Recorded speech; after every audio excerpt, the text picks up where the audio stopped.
Hello বন্ধুরা, back to my channel. তোমাদেরকে দেখাবো পার্শে মাছের ঝাল কিভাবে তৈরি করতে হয়। তা চলো, মাছগুলো কাটার পরে ধুয়ে নিই।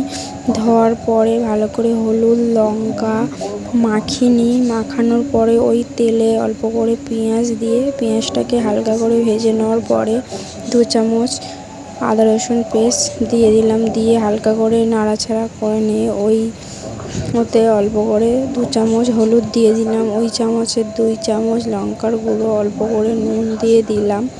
দেওয়ার পরে একটা টমেটো দিয়ে দিলাম। দিয়ে ভালো করে নেড়ে চেড়ে কষে নিয়ে টমেটোটাকে গেলে নেবো। গেলে নেওয়ার পরে অল্প করে জল দিয়ে দেবো মাপের মতন, যতটা মাপের লাগবে।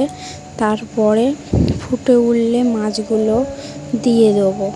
মাছগুলো দেওয়ার পরে নুন ঝালটা ভালো করে চেখে নেবো যে ঠিক আছে কি।